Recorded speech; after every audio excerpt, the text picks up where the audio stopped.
کا چوکا آیا ہوا تھا, چھکا کر دیا اس کو, تو تم بے ایمانی کر رہے ہو, تو تمہارا ایمان نہیں ہے, آخرت میں قطعاً تمہاری بخشش نہیں ہوگی. ایسا فتویٰ نہ لگا دیں. بے ایمانی کو بیمانٹی کہتے ہیں ہم لوگ. اب آپ لوگ پتہ نہیں کیا کہتے تھے, ہم تو بیمانٹی کر رہے ہیں بھائی. تو یہ وہ بیمانٹی نہیں ہے. یہ جو جس بیمانٹی کی قرآن بات کر رہا ہے نا, یہ کیا مطلب, اللہ کے وجود کا انکار کیا جائے, یا اللہ کے ساتھ کسی کو شریک مانا جائے, یا اللہ کے کسی پیغمبر پر اعتراض کیا جائے, یا اللہ کا کوئی حکم جس کے بارے میں آپ کو 2 اور 2 4 کی طرح معلوم ہے کہ یہ واقعی اللہ کا حکم ہے, اس حکم پر اعتراض کیا جائے. کیونکہ یہ تمام چیزیں اصل میں اللہ کا انکار ہی اس سے لازم آ رہا ہے, انکار ہی لازم آ رہا ہے, گویا آپ اپنے آپ کو اللہ سے بڑا بنا رہے ہو. تو یہ ہے کفر. دوسری بات یہ کہ اسلام میں احکام کا مدار زبان پر رکھا ہے, زبان پر. آج لوگ چھوٹی چھوٹی باتوں پہ زبان سے کلمہ کفر نکال دیتے ہیں, اور وہ سمجھتے ہیں کہ اس سے ہوگا کیا. ہمارے ہاں جو لبرل گھرانے میں پیدا ہونے والے بچے ہیں نا, ان کو ذرا سی ٹینشن ہو تو فوراً اللہ کو برا بلا معاذ اللہ کہنا شروع کر دیتے. میں ایسے اللہ کو مانتا ہی نہیں ہوں. ایک خاتون کے میاں نے کہیں دوسری شادی کی بات کی, ان کی وہ کہہ دی, میں اس خاتون نے فوراً کہہ دیا کہ میں ایسے اسلام کو ہی نہیں مانتی جو مرد کو اجازت دیتا ہے دوسری شادی. تو بھائی آپ کسی اور طرح سے لڑ لو اس سے, آپ اس کو نہیں کرنے دو, اس سے تھوڑی کفر ہے. تو عورت کی فطرت ہے, نہ کرنے دو اس کو. بولے بھائی مجھے بہت تکلیف ہوتی ہے, میں نہیں برداشت کر سکتی. وہ فرض تھوڑی ہے کرنا, اجازت دی ہے نا. اسلام نے گن پوائنٹ پہ تھوڑی کہا کہ لازمی کرو. وہ تو میں گن پوائنٹ لے کے بیٹھا ہوں, بندوقیں یہاں پہ ٹھا کرو, ٹھیک ہے نا, وہ تو میرا ہیڈیک ہے نا, وہ اسلام کا تھوڑی ہے. تو بھائی یہ کہہ لو کہ نہیں کرو, مجھے تکلیف ہوتی ہے, جھوٹی موٹی کی بے ہوش ہو جاؤ, جھوٹی موٹی کی خودکشی کی دھمکیاں دے دو, ہاتھ پاؤں یوں کر لو اپنے تھوڑے سے, یوں عجیب سے کر لو. یہ ہوتا ہے سارے, یہ سب چل رہا ہوتا ہے مارکیٹ میں. کچھ بھی کر لو, اس سے آپ کافر نہیں ہوگی, کیونکہ عورت کو سوگن کی تکلیف ہونا نیچرل ہے. وہ نہیں چاہتی میرا میاں کسی اور کا ہو جائے. پھر اس میں خطرات بھی ہوتے ہیں, پتہ نہیں برابری کرے گا نہیں کرے گا. تو یہ رائٹ ہے. عورت صحابیات کو بھی تکلیف ہوتی تھی. حضرت ابراہیم علیہ السلام نے جب دوسری شادی کی ہے تو آپ کی زوجہ کو, پہلی زوجہ کتنی نیک تھی, مگر ان کو بھی تکلیف ہوئی تھی. تو یہ تو نیچرل ہے. لیکن آپ اللہ پر آ جاؤ, اگر اللہ پہ اعتراضات شروع کر دو, اسلام پہ اعتراضات شروع کر دو, تو بھائی یہ اللہ سے آگے نکلنے کی کوشش ہو رہی ہے. پھر یہ کیا ہو رہا ہے, پھر اللہ نہیں بخش. دوسری تیسری شادی تو بہت دوسرا مسئلہ ہے. اللہ کہے گا تم نے مجھ پہ کیسے انگلی اٹھا دی ہے, مجھے کیسے غلط کہہ دیا. اور یہ آج کل بہت ہو رہا ہے, بات بات پہ کفر زبان سے نکال دیتے ہیں, غموں میں حوصلے چھوڑ دیتے ہیں. لوگ آ کے ملتے ہیں, یہ میرے ساتھ ٹینشن, یہ میرے ساتھ مسئلہ, یہ میرے ساتھ مسئلہ, پتہ نہیں اللہ کہاں ہے. ایک آدمی کے بچے کا انتقال ہوا, کہہ رہا یار اللہ کو میرا ہی بچہ مارنا تھا. بھائی تم کس کے مقابلے میں آ کے کھڑے ہو رہے ہو, خدا سے مقابلہ کر رہے ہو تم. تو یاد رکھو اللہ کی جو صفت ہے نا وہ ہے کبریائی, استغنا. اس سے لڑ کے, اسے برا بلا کہہ کے, اس کے خزانوں سے ایک تنکا بھی نہیں لیا جا سکتا. وہ آپ کے ان جذبات سے متاثر نہیں ہوتا. اگر آپ یہ سمجھو گے کہ میں یوں کروں گا, دیکھو باپ کے سامنے تڑیاں بعض دفعہ چل جاتی ہیں. باپ کے سامنے بعض دفعہ تڑیاں, میں ابا کو مانتا ہی نہیں جو مجھے جائیداد سے جو ہے نا آگ کر دیں اور مجھے گاڑی نہ لے کے دیں. ابا ہو سکتا ہے متاثر ہو کے بولیں بھائی چل یار یہ گاڑی تیرے نام کر دی میں نے, یہ پلاٹ تیرے نام کر دیا, میرا بیٹا تو مجھے ماننے سے انکار کر رہا ہے. لیکن اللہ کا اصول جو قرآن اور سنت سے پتہ چلتا ہے, جو آسمانی کتابوں سے پتہ چلتا ہے, وہ اصول یہ ہے کہ آج تک کسی نے اللہ کے خزانے سے اللہ کو معاذ اللہ برا بلا کہہ کے, اللہ پہ اعتراضات کر کے, اسلام کو برا بلا کہہ کے, اللہ کے پیغمبروں کو برا بلا کہہ کے, اس طرح سے واویلا کر کے, اگر آپ یہ سمجھتے ہو کہ اللہ کو آپ پہ ترس آ جائے گا کہ ہائے بیچارہ بہت ہی مجبور ہے, تو یہ دماغ سے ہمیشہ کے لیے نکال دو. اس سے بڑی سزا میں اللہ آپ کو ڈالے گا, اس سے بڑی سزا, اور وہ جہنم کی آگ. یہ تو کچھ بھی نہیں ہے. تبھی تو خودکشی کرنے والے پر اللہ کو ترس نہیں آتا. خودکشی کرنے والا ایک طرح سے انتقام لے رہا ہے اللہ سے کہ اللہ تو نے مجھے زندگی دی, مجھے اس قابل تو چھوڑا نہیں, تو نے تو میرے ساتھ غلط کیا, مجھے گفٹ چاہیے ہی نہیں نعمت کا. جیسے ہے نا آپ باپ نے آپ کو گفٹ دیا ہو اور آپ دشمنی میں آ کے باپ کو گفٹ واپس کر دو, مجھے نہیں چاہیے, ایسے پھینک دو آپ. تو ہو سکتا ہے باپ کا یہ اصول ہو, وہ پھر بھی وہ کہے نہیں نہیں میرا بیٹا ایسا نہیں, لیکن اللہ کا اصول نہیں ہے, اللہ کا یہ اصول نہیں. اللہ کہے گا بھائی تو کیا سمجھتا ہے, میں تجھے اور آگ میں ڈالوں گا. تو دنیا کی ٹینشنوں سے تو چاہتا تھا یہ ناکام عشق ہو گیا, عشق ناکام ہو گیا, اور یہ ہو گیا تیرے ساتھ, اور یہ ہو گیا, اور تو جاب لیس ہو گیا, اور گھر سے مہنگائی اور غربت کے تانے پڑ رہے ہیں تیرے کو, اور بے روزگاری کے تانے مل رہے ہیں, اور معاشرے میں تیری عزت نہیں ہو رہی, اور اب آ کے تو کیا کر رہا ہے, خودکشی کر رہا ہے. تو یہ سمجھ لے گا کہ میں تیرے پہ ترس کھا کے تجھے چھوڑ دوں گا. ایسا نہیں ہے. نبی صلی اللہ علیہ وسلم نے فرمایا جس نے خودکشی کی, جس طرح سے اپنے آپ کو ہلاک کیا ہے نا, تو قیامت تک برزخ کی زندگی میں اسی طرح سے اپنے آپ کو ہلاک کر کے مارتا رہے گا. اللہ کہے گا یہ زہر پی کے مرا تھا نا, زندگی دے گا اللہ برزخ میں, اور کہے گا یہ زہر کی بوتل پی دوبارہ, اور اسی طرح تیری آنتیں کٹیں گی. جس طرح اپنے آپ کو مارا ہوگا برزخ میں, قیامت تک اسی طرح اپنے آپ کو مارتا رہے گا وہ.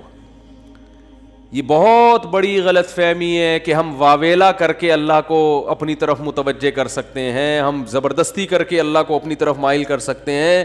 ایسا بالکل بھی نہیں ہے. بعض لوگ غموں سے پریشان ہو کے گناہ کرنا شروع کر دیتے ہیں, سمجھتے ہیں کہ یار میرا تو حق بنتا ہے, میں تو سٹا لگاؤں گا, میں تو ٹینشن میں آیا ہوا ہوں, میں تو شراب پیوں گا, میرے ساتھ یہ ہو رہا ہے تو میرا تو بھائی آپ پیو گے تو یہ نہ سمجھو کہ اللہ آپ سے خوش ہو جائے گا کہ جی آپ کو ایک غم آیا تھا, اس غم میں آپ نے چونکہ شراب شروع کی ہے ٹینشن ختم کرنے کے لیے, تو اب اللہ کو ترس آئے گا, نہیں اس پہ شراب کیا ہو گئی ہے, معاف ہو گئی ہے, یہ بیچارہ اس کا کیا بنتا تھا, رائٹ بنتا تھا, اس کو تکلیفیں اتنی دی ہیں. ایسا نہیں ہوگا بھائی, اس خوش فہمی میں مبتلا مت ہونا. یہ اصول ہے, اللہ کا قانون ہے, یہ قرآن سے پتہ چلتا ہے, حدیث سے پتہ چلتا ہے. اللہ کو جھکنے والا بندہ پسند ہے.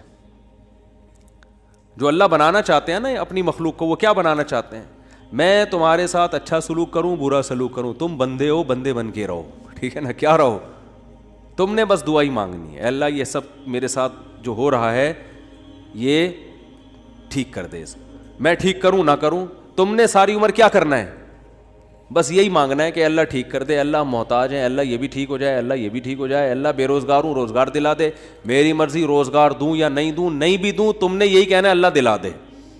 ساری زندگی اسی دعا میں گزارنی ہے تم نے, چاہے میں تمہاری دعا قبول کروں چاہے تمہاری دعا قبول نہ کروں, کیونکہ تم بندے ہو, میں خدا ہوں, خدا تم تھوڑی ہو, تمہاری تھوڑی چلے گی زمین پہ. بہت سے لوگ یہ فالٹ ہے, دعائیں نہیں قبول ہو رہی, تبھی تو وظیفوں کی طرف جاتے ہیں. اولاد نہیں ہو رہی, کوئی وظیفہ بتا دے, او بھائی دعا مانگ لے اولاد, کہہ رہا دعا تو مانگ کے دیکھ لیا ہے, وہ تو ہو ہی نہیں رہی, تو کوئی ٹیکنیکل طریقہ ہو اولاد کا, سے کیسے ہو جائے گی بھائی, ٹیکنیکل طریقے تو نہیں ہے. یونس علیہ السلام جب مچھلی کے پیٹ میں تھے, کتنا بڑا غم لگا نا آپ کو. یونس علیہ السلام مچھلی کے پیٹ میں, تو اللہ سے آپ نے دعا مانگی, وظیفہ نہیں پڑھا ہے.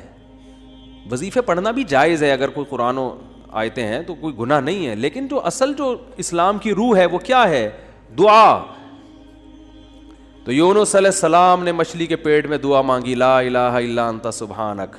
دیکھو حضرت یونس علیہ السلام, ہمارا جو مزاج ہے نا وہ کیا ہے, یونس علیہ السلام کئی سال اپنی قوم کو تبلیغ کرتے رہے ہیں, قوم باز بولو نہیں آئی. حضرت یونس کو یقین ہو گیا اس قوم پہ عذاب آنے والا ہے, تو آپ نے اللہ سے نہیں پوچھا, اس لیے کہ آپ کا خیال تھا بھئی یہ عذاب تو آئے گا, تو میں اللہ کے خوف سے اب بستی کو پہلے چھوڑ دیتا ہوں. میں آپ سے یہ اجتہادی خطا ہوئی, یہ اجتہادی خطا ہوئی کہ بھئی اللہ کی پرمیشن کے بغیر آپ نے قوم کو کیوں چھوڑا. حالانکہ اس اجتہادی غلطی کے پیچھے جو اس کی بیس تھی وہ بیس بہت اچھی تھی, وہ اللہ کا خوف اور اللہ کی خشیت, اللہ کے عذاب سے بھاگنا یہ تو حکم ہے نا. فنٹر بننے کی تھوڑی اجازت ہے کہ جہاں عذاب آ رہا ہے تو کھڑے رہو وہاں دیکھو, ایسا تھوڑی ہے.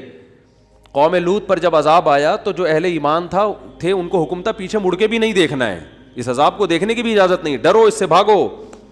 جب قوم عاد قوم سمود کی بستیوں سے نبی گزرتے تھے تو چہرے پہ کپڑا ڈال کے جلدی اپنی رفتار بڑھاتے تھے, بھئی یہ اس عذاب کو اپنی آنکھوں سے بھی نہ دیکھو, خوف پیدا ہوتا ہے اس سے. تو اتنا زیادہ آپ صلی اللہ علیہ وسلم خوف زدہ ہوتے تھے. تو اللہ کے عذاب سے تو دور بھاگنے کا حکم ہے. تو اب یہاں کیا ہے کہ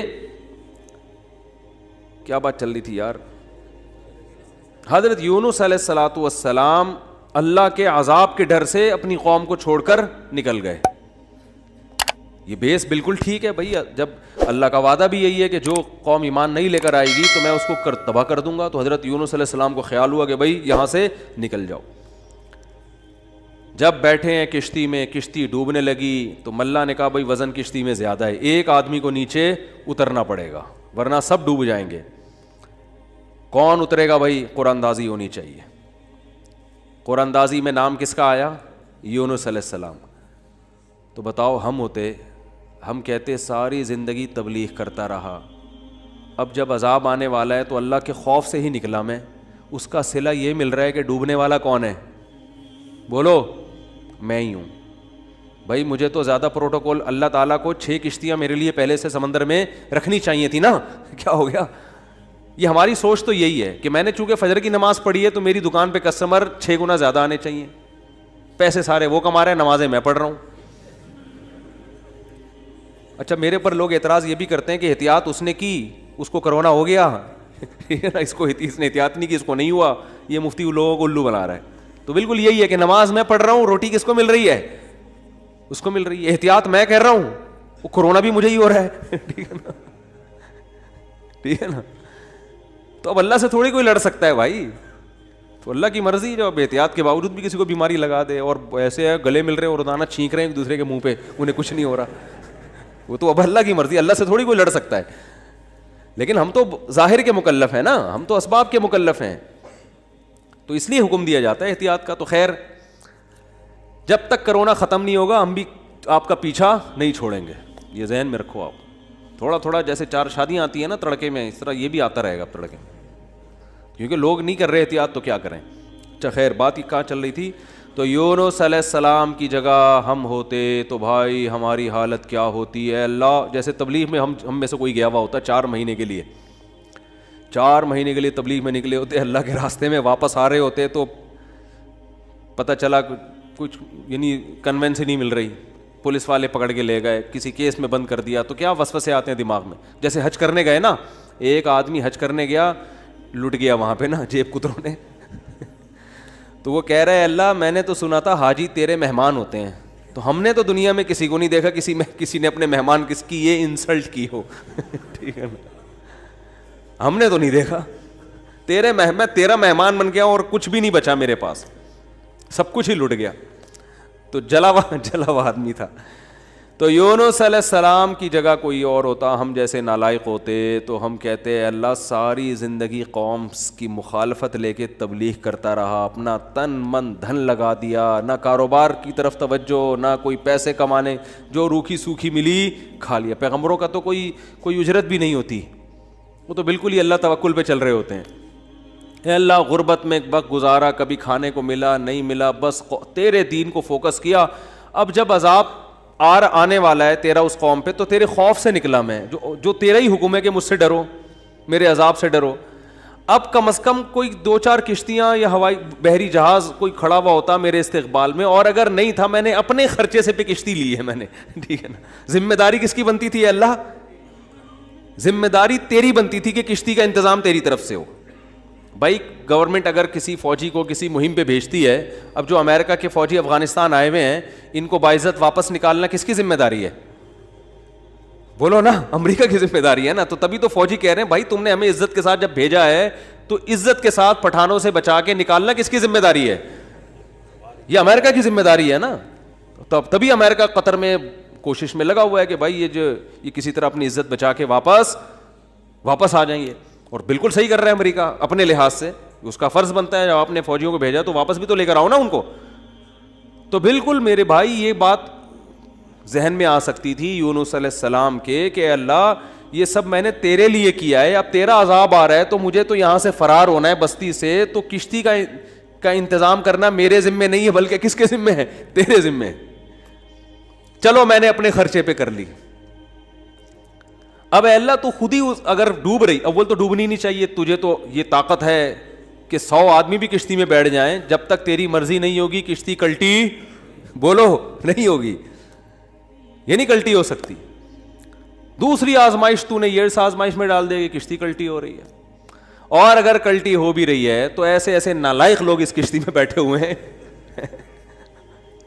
کار آمد تو صرف اس میں یونس علیہ السلام تھے, باقی تو سارے نالائق, کیونکہ مشرک لوگ تھے سارے, بت پرست, پان گٹکے والے, سگریٹ والے, تمباکو والے, سارے اس میں بیٹھے ہوئے ہیں. وہ تو پتہ نہیں کیا کیا نشہ کرتے ہوں گے, سارے ایک نمبر کے چور یہاں بیٹھے ہوئے ہیں کشتی میں. تو اللہ ان میں سے کسی کو تو خود ہی جو ہے نا ڈلوا دیتا. اور قرآن اندازی ہو رہی ہے تو نام کس کا آ رہا ہے؟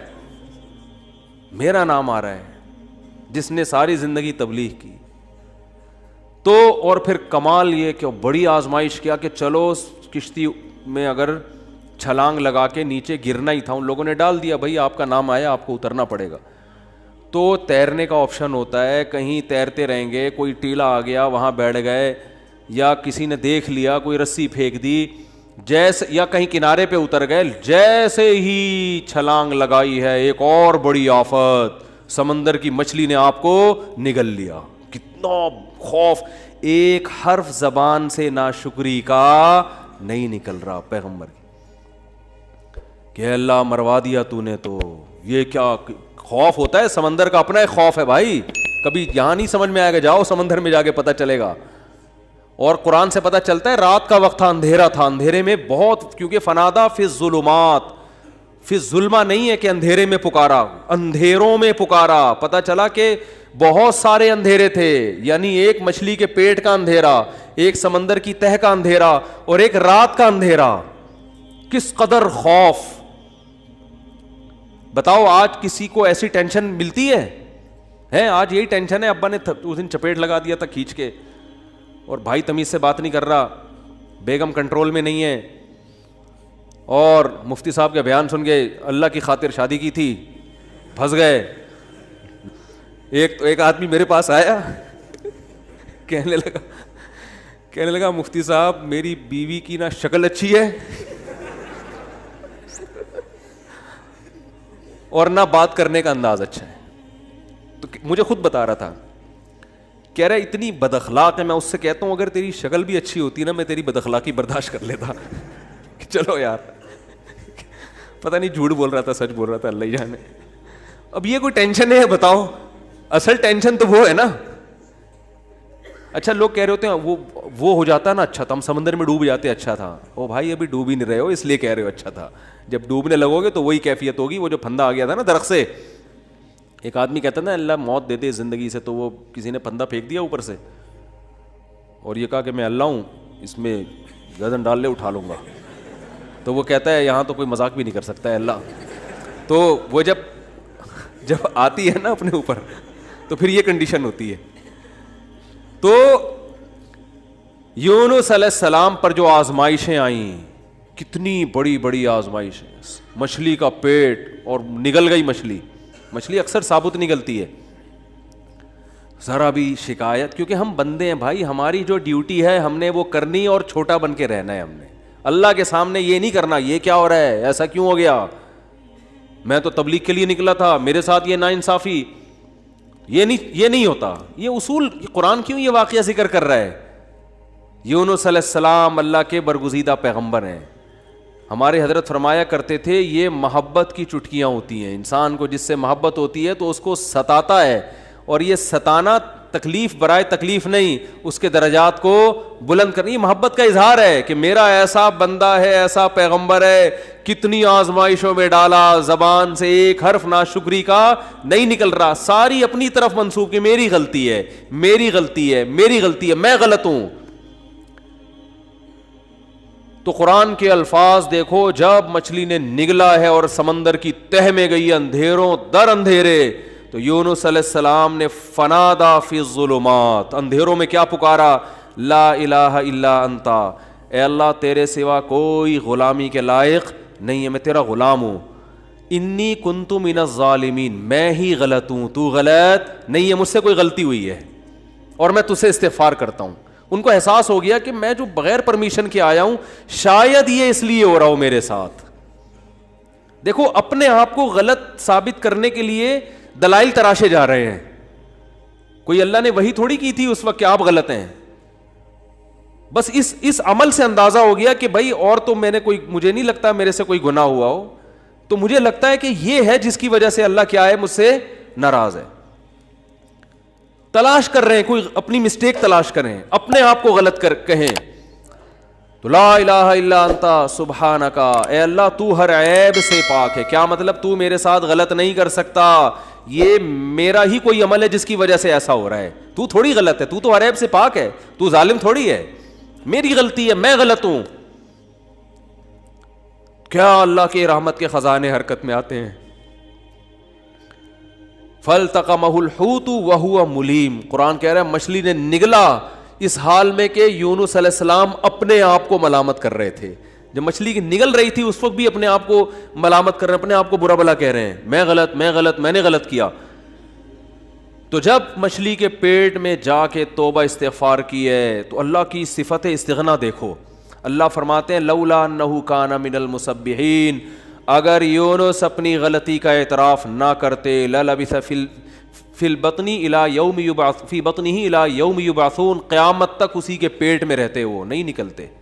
یہ اللہ کی صفت استغنا ہے کہ بھئی اللہ کو آپ ڈرا کے دھمکا کے یا اپنی غلطی کا اعتراف کیے بغیر اللہ پہ ڈال کے اللہ سے کچھ بھی منوا نہیں سکتے. اللہ کہتے ہیں ہمیشہ رہتے، لیکن اللہ کو پتا تھا نہیں ہے ایسا، وہ تو آزمایا. پیغمبر تو گناہ نہیں کر سکتے نا، تو یہ تو اللہ آزما رہے ہیں دنیا کو دکھانے کے لیے کہ میرے نیک بندے ایسے ہوتے ہیں. تو اللہ فرماتے ہیں کہ فَأَنبَذْنَاهُ بِالْعَرَاءِ، ہم نے ایک میدان میں ان کو، جب انہوں نے توبہ استغفار کی ہے تو اللہ نے مچھلی کو حکم دیا ان کو نگل دے باہر، اور وہ مچھلی نے آپ کو ساحل سمندر پہ ڈالا ہے. اب اللہ کی رحمت کے خزانے، سمندر کے ساحل پر کچھ بھی نہیں تھا. اللہ فرماتے ہیں وہاں اپنی قدرت سے ہم نے درخت پیدا کر دیا جو ان کو کیا دے گا، چھاؤں. اب معجزے ہو رہے ہیں کہ نہیں ہو رہے؟ بھئی اللہ آزمایا، اللہ نے کہا آزمائش میں پورا اترا یہ بندہ، میرے یہ نیک بندے آزمائش میں پورے اترے ہیں. اور اللہ نے اپنی قدرت سے درخت پیدا کر دیا اور حکم دیا جاؤ اپنی قوم کے پاس واپس جاؤ.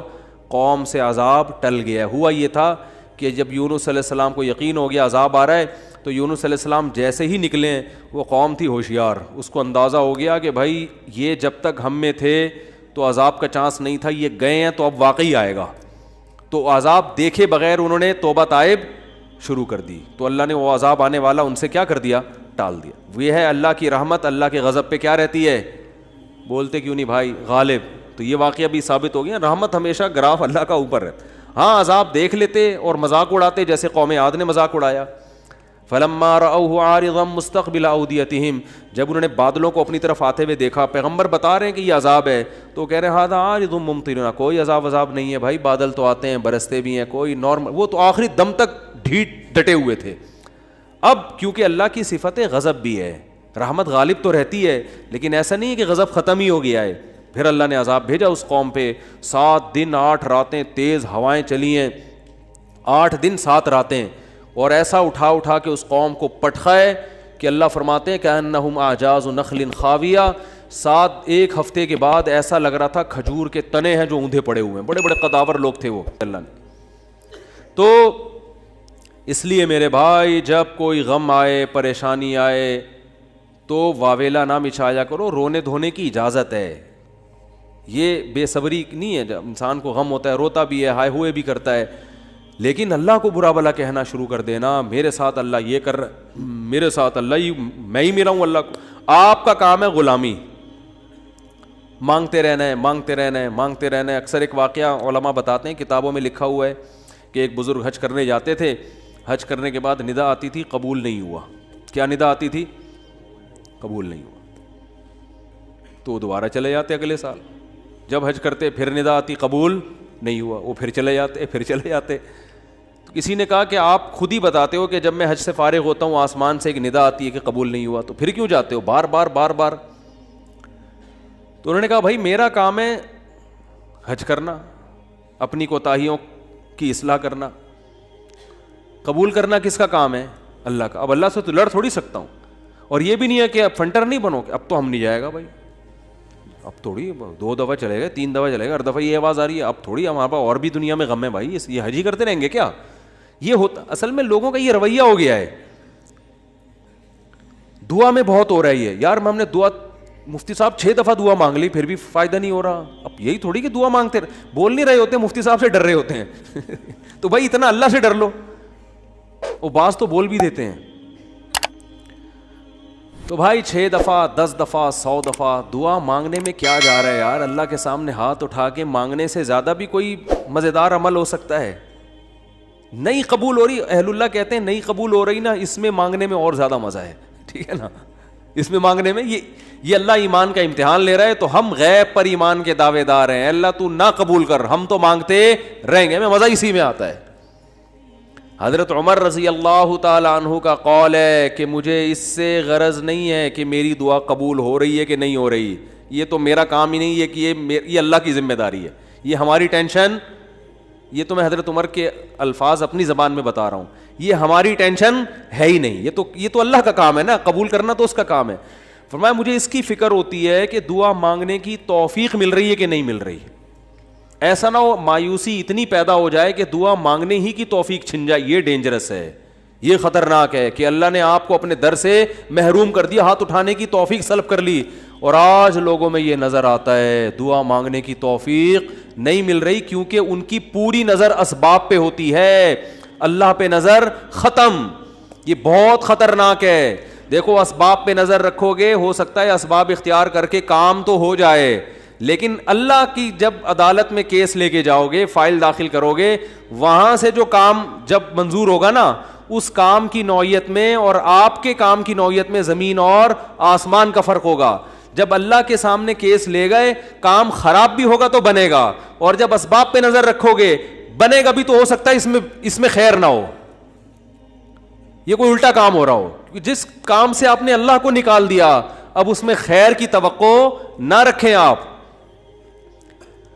آپ بیمار ہوئے, صرف دواؤں پر اکتفا کیا ہوا ہے آپ نے, اللہ سے دعائیں نہیں مانگتے اور ضرورت بھی محسوس نہیں کرتے کہ چھوڑو یار, جب میں آگمنٹن کھا رہا ہوں, جب میں یہ سیرپ پی رہا ہوں تو گورے بھی تو ٹھیک ہوتے ہیں نا بغیر دعا کے. کیا خیال ہے بھائی, وہ ٹھیک ہوتے ہیں تو مجھے دعا مانگنے کی کیا ضرورت ہے. تو عین ممکن ہے آپ ٹھیک ہو جاؤ, دوا اثر کرتی ہے, اللہ نے دنیا کو اسباب سے جوڑ دیا, لیکن یہ ٹھیک ہونا بھی آپ کے لیے نقصان کا ذریعہ بن سکتا ہے. اور آپ دعا مانگو دوا کے ساتھ, ہو سکتا ہے آپ ٹھیک نہ ہو, لیکن پھر ٹھیک نہ ہو کے بھی اس میں اللہ کیا ڈال دے گا, بولو نا, خیر ڈالے گا. اللہ اس میں خیر ڈالے گا. جیسے یونس علیہ السلام کو مچھلی کے پیٹ میں اللہ نے داخل کیا ہے ان کے درجے کو اور بلند کرنے کے لیے. اگر یونس علیہ السلام کے ساتھ یہ مچھلی والا واقعہ نہ ہوتا تو شاید یونس علیہ السلام کا ذکر قرآن مجید میں نہ ہوتا. پیغمبر تو لاکھوں آئے ہیں نا, سب کا تذکرہ تھوڑی ہے.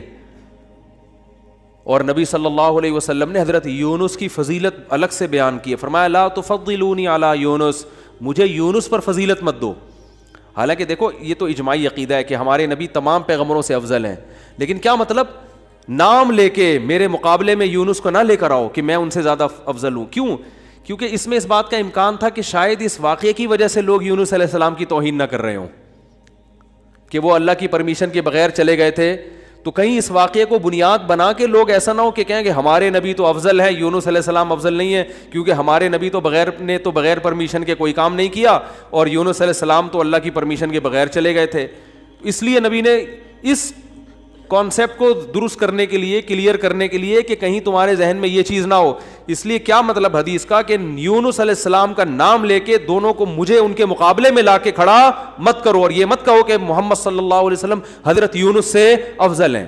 حالانکہ افضل ہیں, لیکن جہاں بھی حضرت یونس کی توہین کا ذرہ برابر بھی شائبہ نکلتا تھا آپ صلی اللہ علیہ وسلم نے اس سے منع کر دیا. اس لیے کہ آپ صلی اللہ علیہ وسلم جانتے تھے کہ یہ جو کچھ یونس علیہ السلام کے ساتھ ہوا یہ اصل میں آپ کو بلند مرتبہ دینے کے لیے ہوا تھا, اور یہ بتانے کے لیے ہوا تھا کہ اللہ کی صفت استغنا کیا ہے, اور یہ بتانے کے لیے کہ اللہ سے لڑ کے کوئی چیز نہیں لی جا سکتی, اور یہ بتانے کے لیے کہ غموں میں, ٹینشنوں میں, پریشانیوں میں اللہ کے نیک بندوں کا رویہ کیا ہوتا ہے.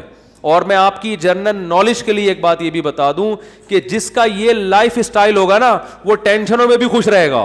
ویسے ہی ٹینشن ختم کر لیتے ہیں اللہ اس سے, کیونکہ وہ ہر ٹینشن کو کس کی طرف سے سمجھ رہا ہے, اللہ کی. تو جب اللہ ہمارا ہے اور وہ اپنے بندوں کا اچھا چاہتا